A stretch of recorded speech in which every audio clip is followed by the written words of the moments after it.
Selamat pagi saudari-saudara berkah dalam. Renungan singkat pagi ini adalah bangunlah pondasi hidup yang kuat. Saudari-saudara, wabah corona telah berlangsung kurang lebih 4 bulan. Dan itu tentu berdampak atau membawa imbas bagi kita masing-masing. Ada yang tetap tegar, berdaya tahan, kuat, tangguh.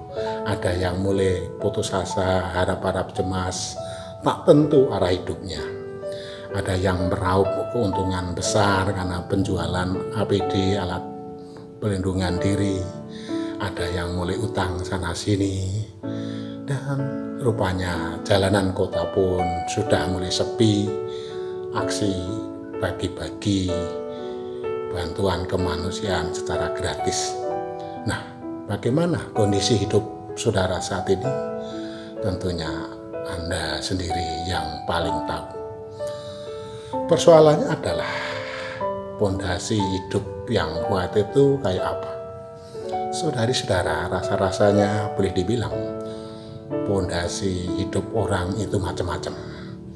Ada yang pondasi dasarnya uang, gelar, kehormatan, kekayaan, status sosial, follower,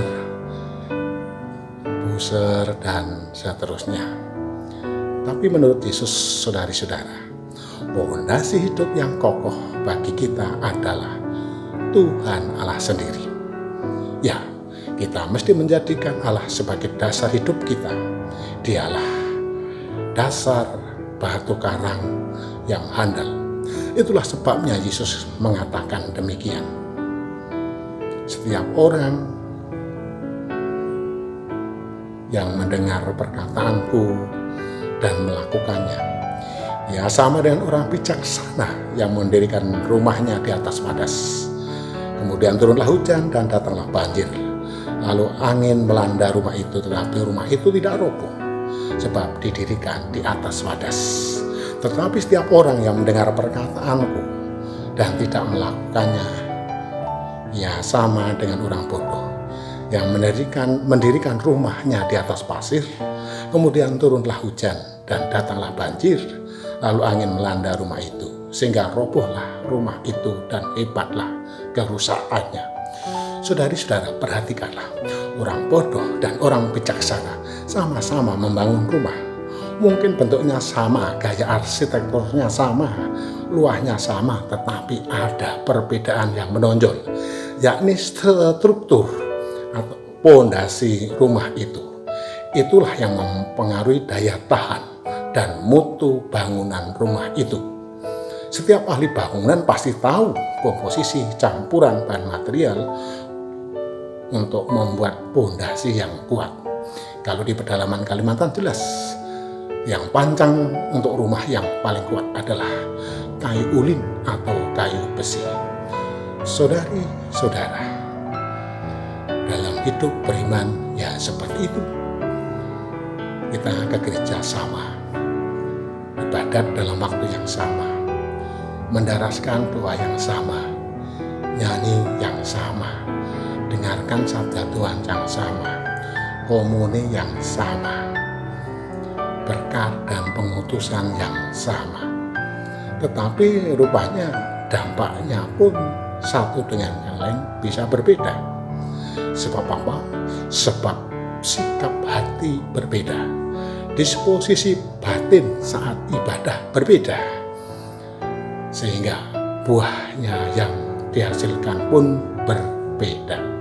Maka dari itu saudara-saudari, mendengarkan sabda Tuhan dan melakukannya merupakan jalan menjadi orang yang bijaksana. Mendengarkan sabda Tuhan itu keutamaan hidup, namun itu belum cukup kalau tidak berdampak pada perilaku hidup sehari-hari. Begitu pula orang yang mengklaim diri melaksanakan kehendak Tuhan, namun tidak membaca dan merenungkan kitab suci firman Tuhan, itu juga omong kosong. Mendengarkan dan melaksanakan sabda Tuhan berarti kita membangun diri kita di atas batu yang kokoh. Badai dan gelombang akan berlalu, kita tetap tegak berdiri sebab Allah sendiri penopangnya. Saudari-saudara, marilah kita mengisi kehidupan kita dengan sabda Tuhan. Mari menyadari tindakan perbuatan kita berdasarkan sabda Tuhan, bukan dasar yang lain. Hari-hari ini memang kita mesti hidup berdamai dengan virus COVID-19. Kita mesti membiasakan hidup baru dengan tatanan baru, pakai masker, jaga jarak, cuci tangan dengan cairan pembersih tangan. Ya, itu jalani saja.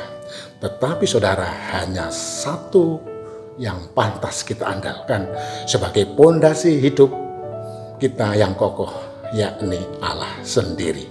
Dialah yang membawa keselamatan di dunia dan akhirat. Amin. Tuhan memberkati.